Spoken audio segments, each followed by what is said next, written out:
Ladies and gentlemen, have you ever wondered why some people remain calm in chaos, composed under pressure, and unfazed by negativity, while others spiral into stress at the smallest inconvenience? It's not that those people were born different. It's that they learned something most of us were never taught. They trained their minds to stay unbothered. You see, in a world that constantly pulls at our attention, our emotions, and our energy, being unbothered isn't about being emotionless. It's about choosing what deserves our energy and what doesn't. It's about understanding that peace is not a place we find, it's a skill we build. So today, I'm not here to give you tricks.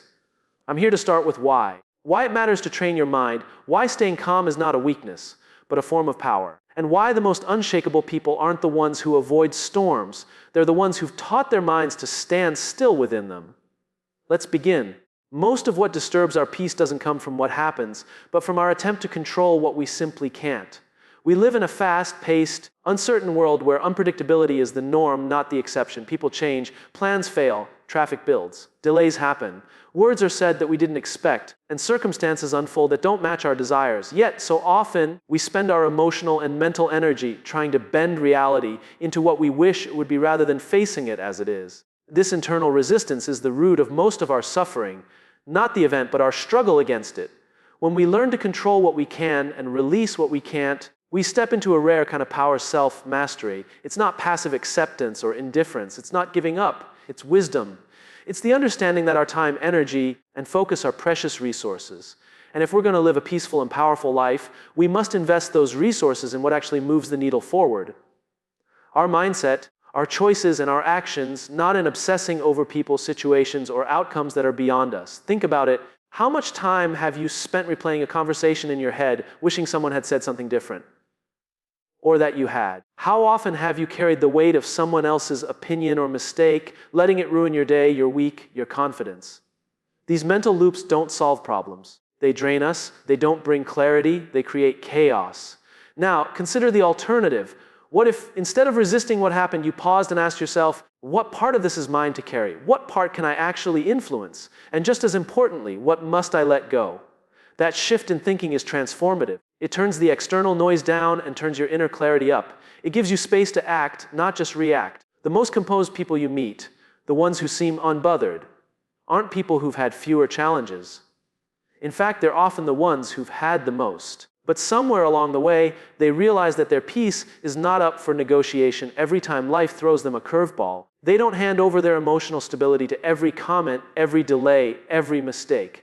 Why? Because they've learned where their power ends and where acceptance begins. Control is not about micromanaging outcomes. It's about mastering your inputs, how you think, how you speak, how you show up. You can't control how others respond, but you can control how you approach them. You can't control the traffic, but you can control whether you let it ruin your mood. You can't control the market, your boss, the weather, or your past, but you can control how you interpret, respond to, and learn from all of it. And yes, this takes practice. It's not automatic. It's not easy.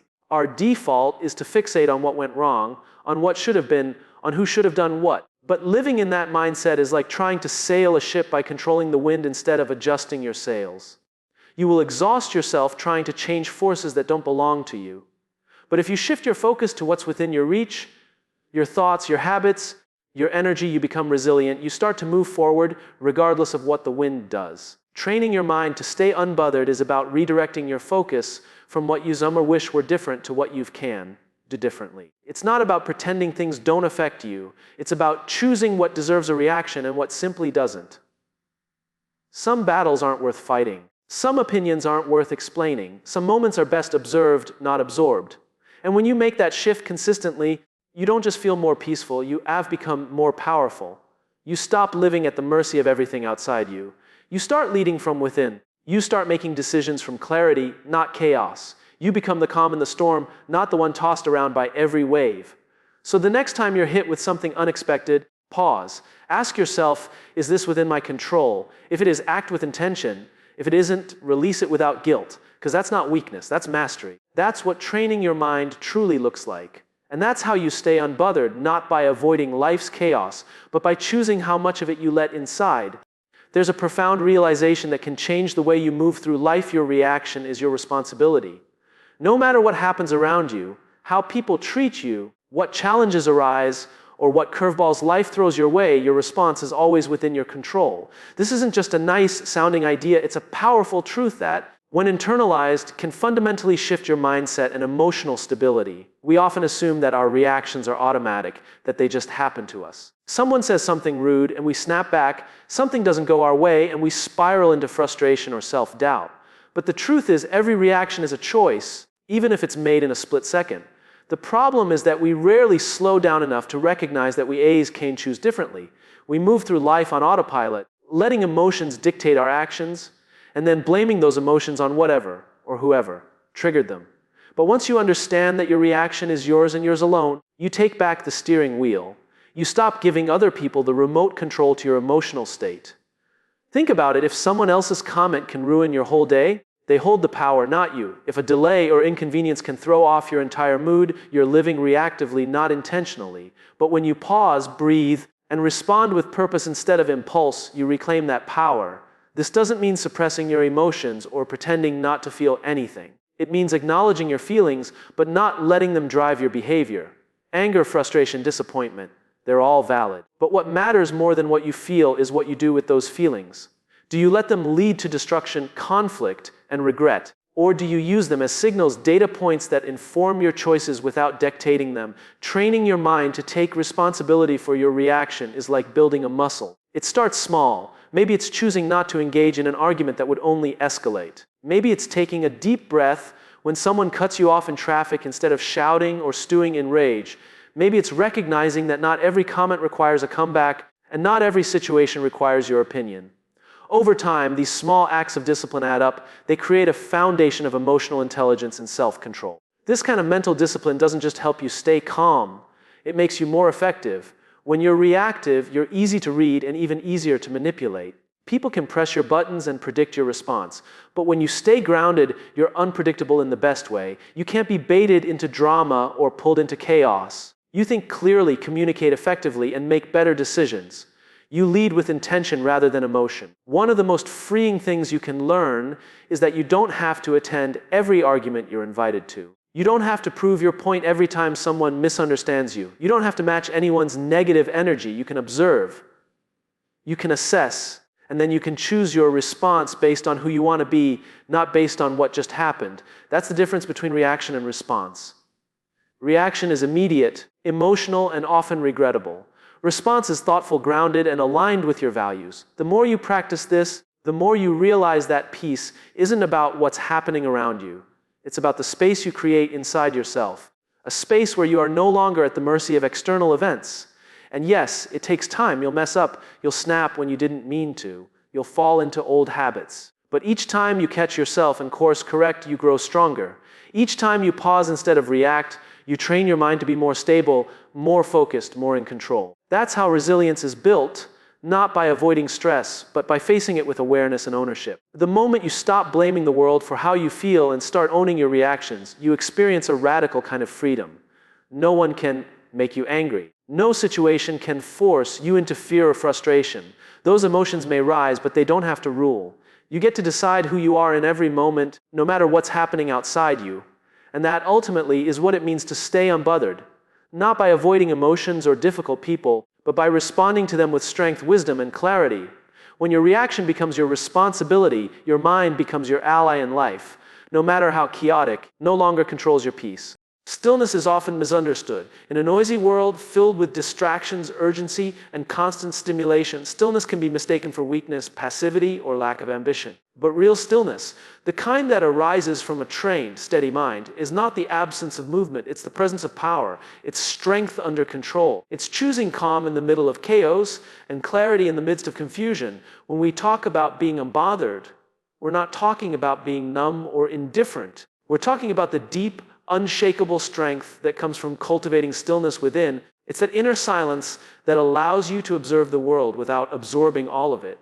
You can hear noise without letting it disrupt your peace. You can witness conflict without needing to jump into it. You can feel pain without being controlled by it. Most people are constantly reacting. They move fast, speak fast, scroll fast, and respond without thinking. This reactionary pace doesn't just exhaust the body, it scrambles the mind. In that kind of state, it's almost impossible to think clearly or act wisely. That's why people regret things they said in anger or decisions they made in a rush. There was no space between the trigger and the response. That space, no matter how brief, is where stillness lies. And that's where power begins. Stillness doesn't mean nothing is happening. It means that beneath the surface there is awareness, there is presence, there is self-command. Think of a deep ocean. The surface may be turbulent with waves, storms, and wind, but below that the water remains steady. That depth is what you're training your mind to create, an inner stillness that remains, even when the surface of life is chaotic. When you're still inside, you no longer need to react to everything outside. Not every comment gets a comeback. Not every disagreement becomes an argument. You start to see things for what they are instead of what your ego wants them to be. You realize that silence is not surrender, it's strategy. You realize that pausing doesn't mean you don't care. It means you're choosing to care in the most intelligent way possible. Stillness also sharpens your intuition. When your mind is constantly running, clouded with noise and narratives, you can't hear your own instincts. But when you slow down, when you learn to sit with yourself without distraction, you start to notice what truly matters. You begin to separate the real from the reactive. You stop chasing validation and start following wisdom. And that makes your actions not only more deliberate, but more effective. The greatest leaders, thinkers, and creators throughout history have all understood the value of stillness.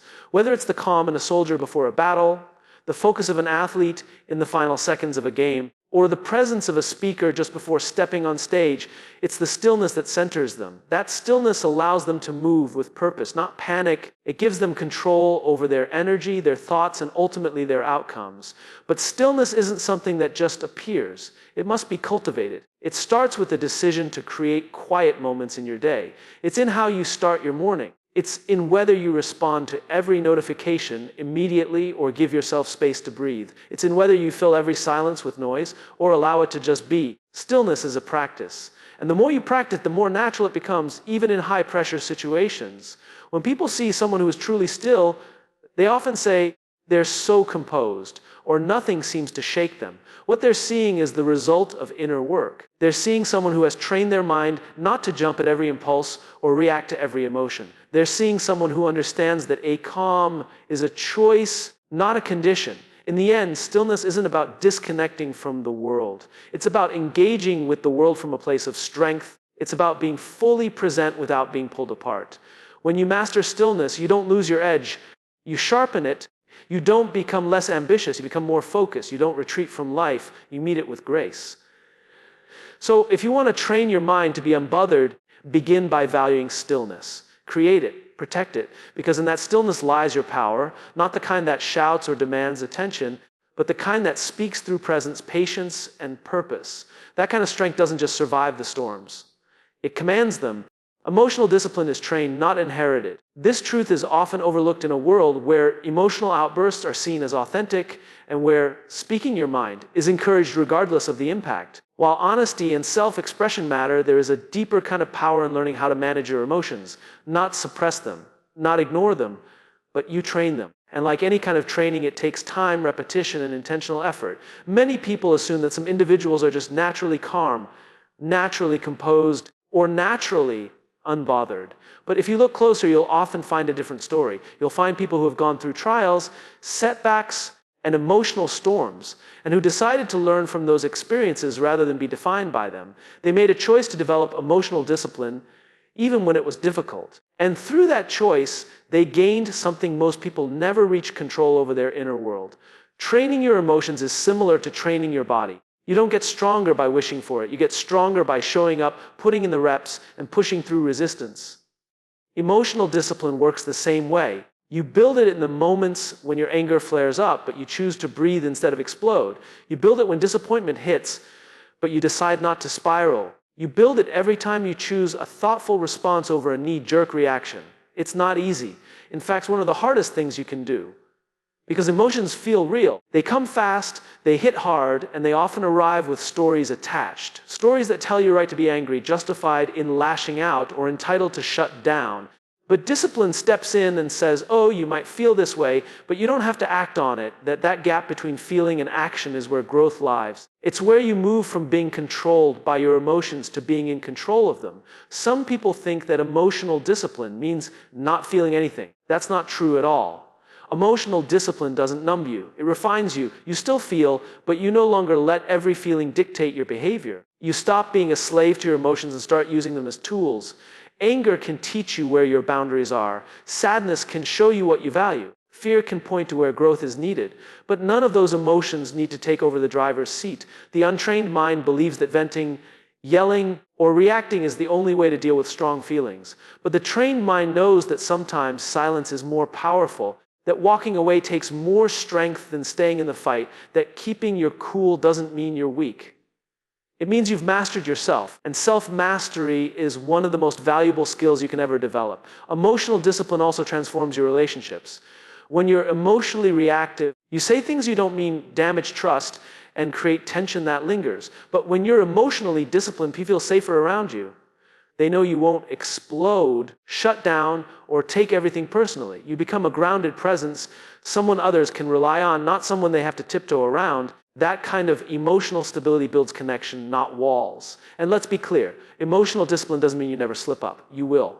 We all do. But the difference is that when you're committed to this path, you catch yourself quicker, you reflect, you adjust, you get better. Every emotional trigger becomes a training opportunity, a chance to practice restraint, clarity, and presence. What's powerful about emotional discipline is that no one can take it from you. It doesn't depend on the mood of others or the fairness of your circumstances. It's a skill you carry within you, always accessible, always relevant. It allows you to face life on your terms, to move through stress without breaking, to lead, to parent, to love, and to live with greater intention. So if you want to train your mind to stay unbothered, start by training your emotional responses. Not by pretending you're okay when you're not, but by learning to respond rather than react. By recognizing that every emotion is valid, but not every emotion deserves to run your life. By building the kind of inner strength that stays calm in the fire. Not because the fire isn't hot, but because you've trained yourself to walk through it without losing who you are. That's emotional discipline. And that's what creates a truly unbothered mind. Protect your peace like it's your greatest asset, because it is. In a world that constantly demands your attention, your reaction, your opinion, and your energy, peace becomes more than just a feeling.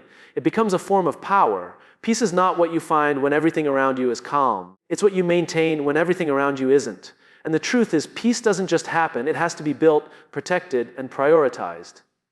Too often, we give our peace away without even realizing it. We give it to gossip, to social media, to the opinions of people who don't know us, and to arguments that don't serve us. We hand over our emotional well-being in exchange for being right, being liked, or being included. But every time you do that, you pay a price, and that price is your inner stability. When you start treating your peace like it's something sacred, your life begins to shift. You no longer chase validation. You stop attending every argument you're invited to. You don't rush to defend yourself against misunderstandings that don't need to be corrected. Why? Because you understand that your peace is worth more than momentary satisfaction or proving a point.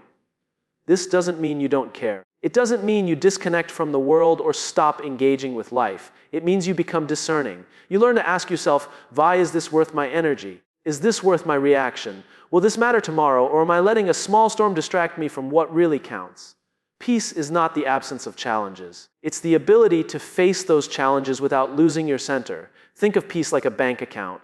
Every time you respond to negativity, every time you let someone else's chaos become your chaos, every time you ruminate on things outside your control, you're making a withdrawal. And if you keep withdrawing without making deposits, like rest, reflection, boundaries, and stillness, you'll find yourself emotionally bankrupt. That's when you snap over small things, feel constantly drained, and struggle to focus. That's when you feel lost, not because you are, but because you've let the noise drown out your clarity. To protect your peace, you have to be intentional. That means setting boundaries, even if it makes others uncomfortable. That means learning to say no without guilt. That means walking away from conversations that are designed to provoke, not solve. It means choosing your mental health over someone else's approval. Sometimes protecting your peace looks like not responding to that text right away. Sometimes it looks like getting off social media when you realize it's making you anxious. Sometimes it looks like staying home instead of going out because your soul needs rest more than your ego needs attention. It's not always glamorous. It's not always easy, but it's always worth it. People may not understand it. They may say you've changed, and they're right, you have changed. You've grown. You've decided that not every battle deserves your presence, and not every invitation deserves your attendance. You've decided that your well-being, your clarity, your purpose, and your growth matter more than the noise that used to distract you. And what you'll notice is that when you protect your peace, you become more powerful. You make better decisions. You speak with more intention. You move with more purpose. You become less reactive and more responsive. You stop existing on edge and start living with grounded energy. Protecting your peace also sets a standard for how others treat you. When people see that you value your time, your space, and your emotional energy, they learn to respect it, or they remove themselves. Either outcome serves you. You stop tolerating drama, manipulation, and inconsistency, not because you're better than anyone else, but because you've learned what's worth your attention and what's not. Ultimately, protecting your peace is an act of self-respect.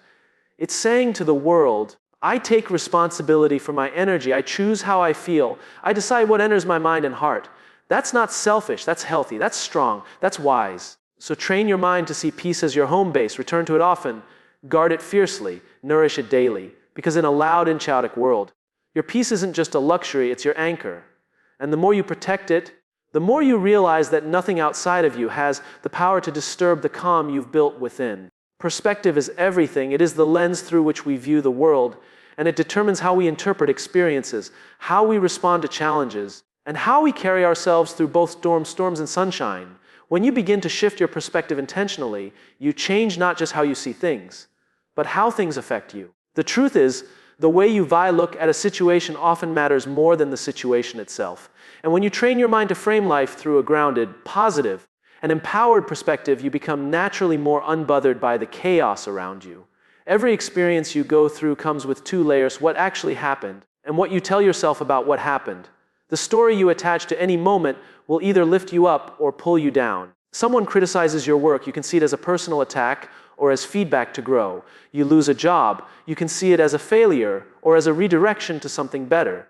You're ignored or misunderstood, you can stew in resentment, or you can see it as a sign to clarify, elevate, or move on. The facts don't change, but your experience of them does. That's the power of perspective. Perspective doesn't mean denying reality or pretending everything is great when it isn't. It means choosing a mindset that serves your peace and progress. It means asking, what can I learn from this? How can I grow through this? Instead of simply reacting in frustration or self-pity. Most people stay bothered because they're stuck in the story they've told themselves, a story rooted in ego, fear, or negativity. But when you shift your perspective, you reclaim control over your narrative. One of the most powerful perspective shifts is this: life is happening for you, not to you. It sounds simple, but it's transformative. Instead of feeling like a victim of your circumstances, you begin to see life as a classroom.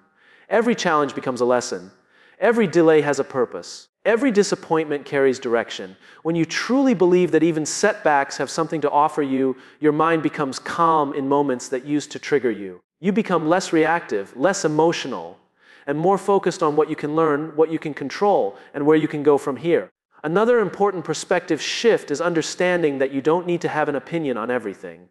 The need to judge, comment, or react to every piece of news or every person's behavior is exhausting and often unnecessary. Maturity is learning that not everything deserves your commentary, and that silence often speaks louder than words.